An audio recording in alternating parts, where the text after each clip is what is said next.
Last week on the Challengers, I'm going to fire just as many questions at you as I can come up with. the action was wild. How do you like Madonna? Like a prayer, like a virgin, or like a villain? The competition strong. It's Superman. As the Challengers faced the champions We'll double the value of the questions. for a shot at $55,000. I'm going to bet it all. On the Challengers, the best news and game shows. The Challengers, tomorrow at 7:30 on Channel 4. Find out who got Howard Hughes' fortune on the next Memories Then and Now.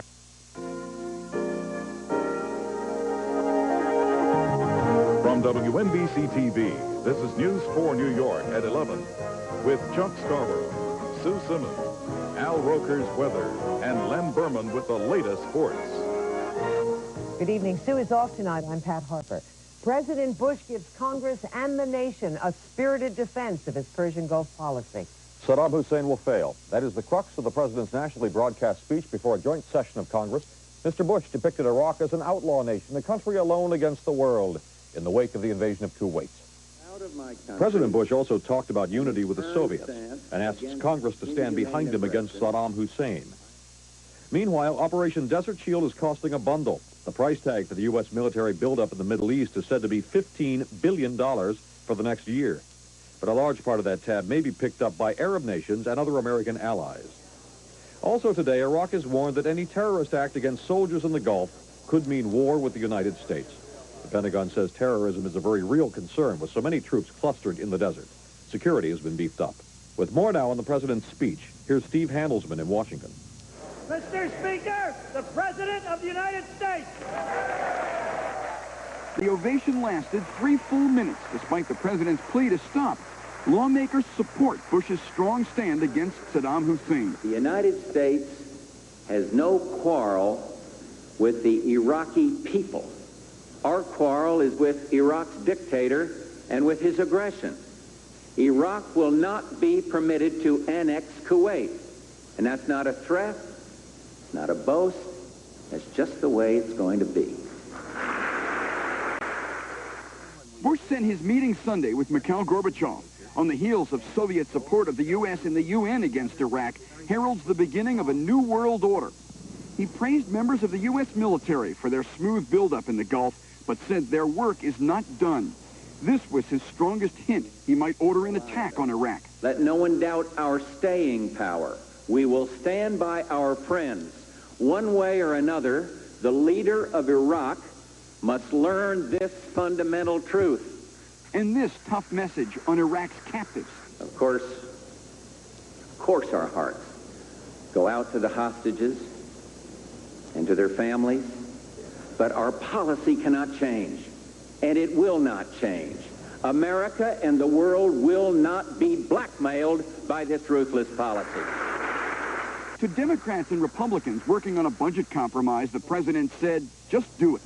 America is tired of phony deficit reduction or promise now, save later plans. The president's Gulf policy got warm support from the Democrats. In their official response, they pressed U.S. allies for more help. The least the Japanese and Germans can do is support us, and not just with words. They must respond to our potential sacrifice of lives with at least a financial sacrifice of their own. The Democrats tonight are also so close to the president on a budget compromise that White House officials say there could be a signing ceremony there tomorrow. This is Steve Handelsman, News 4 at the U.S. Capitol.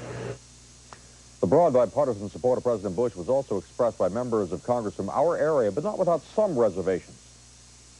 What I think the president ought to have done is talked about how long we're going to have to be there specifically, how we're going to get the Japanese and European nations to pay, which they hadn't done, and how we're going to, once this is over, deal with an Iraq that still may have chemical, biological, and possibly nuclear weapons.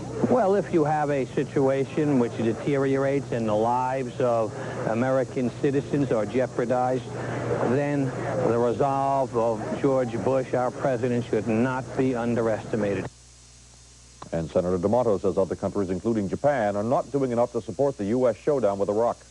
Our other top story tonight, crime in New York City and what to do about it. Today, Governor Mario Cuomo weighed in with a multi-million-dollar plan to put more cops on the streets. Even as the governor spoke, The madness continued in the streets, and John Miller has that story. But first, Gabe Pressman with the governor. Mario Cuomo intervened in the city's crime crisis today, offering his own anti-crime program.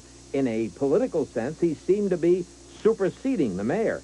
Cuomo, who's running for a third term, is clearly concerned about what he called today the great wave of fear and anger that he said had swept over the city. He spoke to the mayor last night, the governor said, about what he was going to say to a hastily called meeting of the Citizens Anti-Crime Commission. The governor's new anti-crime program calls for immediate efforts by city and state governments to find $340 million in new revenue to hire 5,000 police officers. Also, assigning 100 state police to New York City as a special violent crime task force. What do you say to those 6 out of 10 New Yorkers who, according to the Time magazine poll, say that they'd rather move out of the city than stay here and face the music? I'm delighted that nobody has said it to me, so I haven't been confronted with it. You know, what I would say to the people of New York City is I'm not going anywhere. I wouldn't encourage my children to go anywhere. I hope they all live in Queens, frankly. I think this is still the greatest place in the country. Is the governor's proposal going to help? Well, I think that the governor is always useful. And I think that the significant and important thing here is there is a discussion now about how we're going to pay for the thousands of cops. The governor virtually endorsed the idea of a new special tax to finance the hiring of police officers. But the mayor is not enthusiastic. We learned that he's fearful that a major new tax could be harmful to the city's already troubled economy. Gabe Pressman, News 4, New York. They say Nero fiddled while Rome burned. In New York, we don't even get music, just speeches. While Governor Mario Cuomo was talking about crime today, Alan George was being robbed at knife point just 6 blocks away. You tried to take you. The Midtown North cops were right there. They got the alleged bandit. They got his knife. Even so, Alan George, who works ironically as a bodyguard, doesn't think the mayor and the governor are doing enough about crime. No, not enough. Did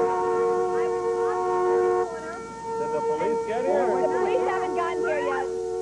There are 2 black guys ripped my necklace. I had a $25,000 gold and diamond necklace. I just left the Friars Club. Now, in the same hour, a woman named Candy had her necklace snatched by 2 men at 55th and Madison. Right now, down at 42nd and 6th, the governor is making his anti-crime speech. The mayor is listening, so is the police commissioner. What would you say to them?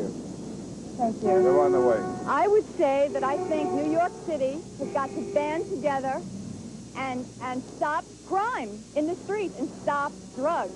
Now, while she waited for police, plainclothesmen chased a report of a man with a gun at 48th Street and 5th Avenue, but there was no gunman.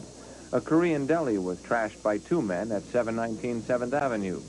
And this man had his suitcase stolen. I was walking.